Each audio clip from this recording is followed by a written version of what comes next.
Hi friends, मैं T R Jadia आपको अपने यूट्यूब चैनल राज सिविल इंजीनियरिंग में आपका स्वागत करता हूँ। फ्रेंड्स, आज हम देखेंगे स्टील रिलेटेड कुछ important points. Friends, I hope कि किसी भी इंटरव्यू में यदि स्टील वार से रिलेटेड कोई भी एन क्वेश्चन किया जाए तो मैक्सिमम चांस है कि इसी के अंदर से आपसे क्वेश्चन किया जाएगा।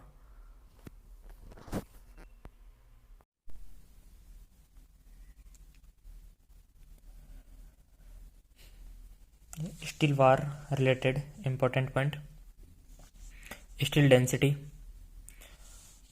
78 50 kg पर मीटर क्यूब। माइल्ड स्टील की स्ट्रेंथ कम होती है, Fe 250 जो कि इंडियन स्टैंडर्ड 432 के अकॉर्डिंग है। HYST high yield strength deformed bar जिसकी ग्रेड है Fe 415 और Fe 500 Fe 550 Fe 600।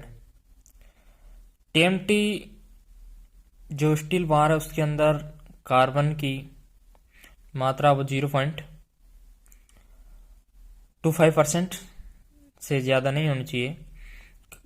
यानी अदर माइक्रो एलॉय यानी अदर कोई मिश्र धातु है उसके अंदर तो उसमें कार्बन की मात्रा 0.53 से मैक्सिमम नहीं होनी चाहिए। फ्रेंड्स, ये नॉमिनल साइज है जो कि इंडियन स्टैंडर्ड 1786 के अकॉर्डिंग है। 4 mm डायक जो वार है उसका वेट है केजी पर मीटर में वेट दिया गया है 0.098। 500 mm की वार है उसके लिए 0.154 केजी पर मीटर क्यूब केजी पर मीटर है केजी पर मीटर है। और 6 mm के लिए 0.221 केजी पर मीटर। 8 mm के लिए 0.395 केजी पर मीटर। 10 mm के लिए 0.889 10 mm के लिए 0.617। 12 mm के लिए 0.889। 16 mm के लिए 1.579। 20 mm के लिए 2.467। 25 mm के लिए 3.854। 28 mm के लिए 4.834। 32 mm के लिए 6.313। 36 mm के लिए 7.990। 40 mm के लिए 9.864। 50 mm के लिए 15.413 केजी पर मीटर। स्टील के बार आगे दिखते हैं। फ्रेंड्स, इस तरीके से हमारी जो स्टील बार है उसका क्रॉस सेक्शन से फ्रेंड्स से दिख रहा है। तो फ्रेंड्स, जो ये ऊपर दिखाई दे रही है कुछ प्रोट्रूशन पार्ट जो ऊपरा वो भाग, इसको लॉन्गिट्यूडिनल रिब बोलते हैं।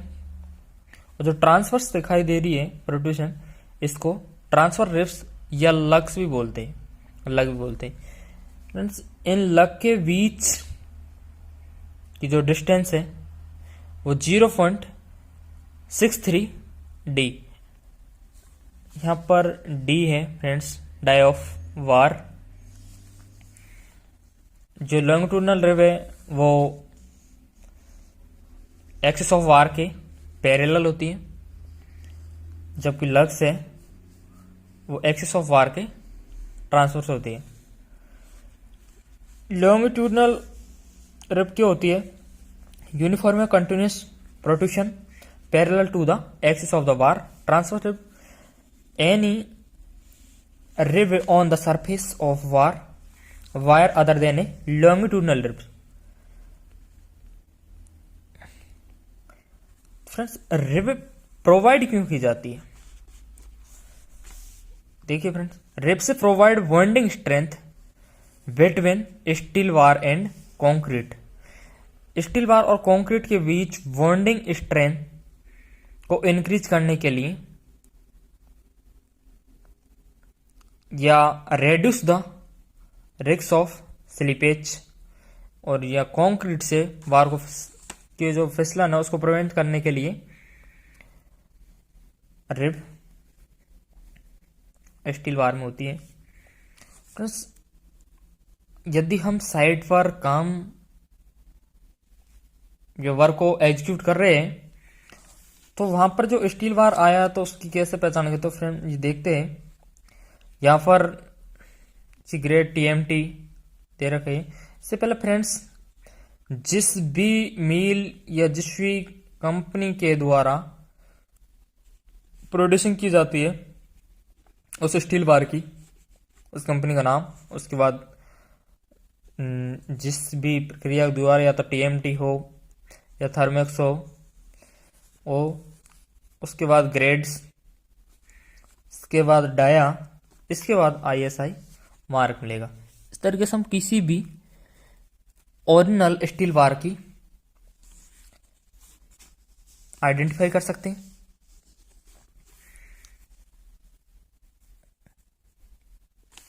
TMT होती है थर्मो मैकेनिकल ट्रेटेड बार, जिस बीरिय के अकॉर्डिंग ये बनाया।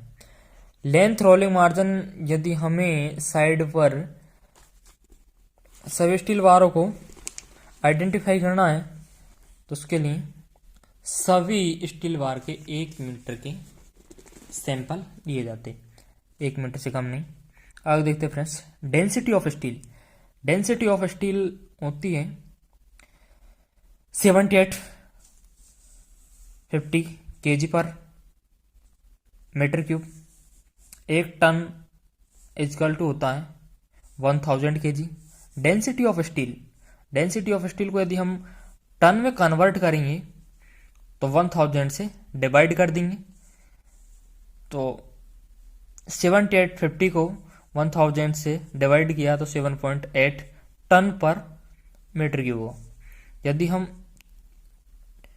इसको न्यूटन में चेंज करेंगे तो 1 kg इजकल टू होता 9.81 Newton, approximate 10 Newton. Density of steel, density of steel 7850 को मल्टीप्लाई करेंगे 10 से तो फ्रेंड्स न्यूटन में हो जाएगा। यदि हम जो न्यूटन में आया है इसको हम डिवाइडेड कर देंगे 100 से, ये तो किलो न्यूटन पर mm पर मीटर क्यूब हो जाएगा। जैसे 78.50 किलो न्यूटन पर मीटर क्यूब। स्टील का जो यंग मॉड्यूलस है, स्टील का यंग मॉड्यूलस है 200 GPa गीगापास्कल। यदि हम इसको न्यूटन पर mm स्क्वायर में लेंगे तो उसे 200 × 10 की पावर 3 न्यूटन पर mm स्क्वायर लिखेंगे। 1 गीगापास्कल के GPa में होता है 10 की पावर 3 न्यूटन पर mm स्क्वायर। और यदि इसे हमें kg पर सेंटीमीटर स्क्वायर में लिखेंगे तो इसे 200 × 10 की पावर 4 kg पर centimetre square. Unit weight of steel, unit weight of steel की स्टील बार है उसका वेट निकालने के लिए फ्रेंड्स से आपने सभी जगह ये फॉर्मूला देखा होगा, d² अपॉन 162.2 kg पर मीटर। डाय ऑफ वार, और इस तरीके से भी निकाल सकते हैं फ्रेंड्स, डायरेक्ट मल्टीप्लाई करके डाय को 0.00617 d² kg पर मीटर। और यदि फ्रेंड्स हमें kg पर फिट में निकालना हो तो d² अपॉन 533 से डिवाइडेड कर देंगे। फ्रेंड्स यदि हम साइड पर वेट चेक कर रहे हैं तो हमें ओरिजिनलिटी यानी एक इंडियन स्टैंडर्ड के अकॉर्डिंग ली जाए तो डिफरेंस मिल सकता है अलग अलग कंपनियों में अलग अलग प्रोड्यूसिंग की वजह से। तो वो डिफरेंस वो टॉलरेंस किससे ज़्यादा नहीं होती। तो फिर देखते हैं tolerance for nominal weight steel bar ±3% से ज़्यादा उसके वेट में डिफरेंस नहीं होना चाहिए। फ्रेंड्स आगे देखते हैं, यह है बार सैंपल बेंड टेस्ट। यदि बार स्टील बार है उसका सैंपल है उसका तो बेंड टेस्ट करेंगे तो उसको 180 डिग्री पर बेंड किया जाता है तरीके से, बिल्कुल सीधा 180 डिग्री पर बेंड किया जाता है, जिसमें हमें नो रप्चर नो क्रैकिंग नहीं दिखानी चाहिए। यह रिबन टेस्ट जिसमें आप देख रहे हो स्टील बार को 135 डिग्री पर लगाया है और फिर रिवेंड में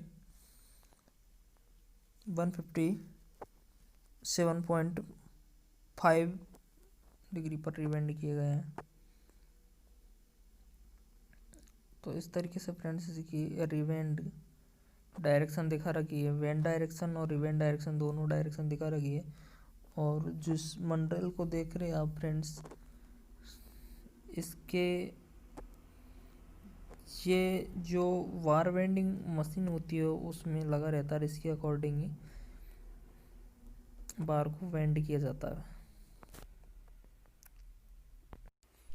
ये फ्रेंड्स बार वेंडिंग मशीन जिसके द्वारा स्टील बार को वेंड किया जाता है, जो आप ऊपर देख रहे हो ये है मंड्रेल। ये मंड्रेल होता है डाई ऑफ स्टील और डायमीटर 8 mm के। यदि स्टील बार का डाया है तो मंड्रेल का जो डायमीटर है वो 64 mm, steel dia 10 mm 30 mm, 12 mm तो 96 mm, 16 mm है तो 120 mm और 20 mm है तो 160 mm, 25 mm तो 200 mm। यानी 8 इंटू डायमीटर ऑफ बार करेंगे तो मंड्रेल का डाई आ जाए। किसी भी स्लैब में या कहीं पर भी स्टील वायर यूज कर रहे तो उसको जो बांधने के लिए वाइंडिंग वायर या टेक्निकल भाषा में बोलते हैं अनिल्ड वायर कितना रिक्वायर्ड होता है, तो 1 मेट्रिक टन स्टील बार के लिए 8 kg से 10 kg के बीच होना चाहिए फ्रेंड्स।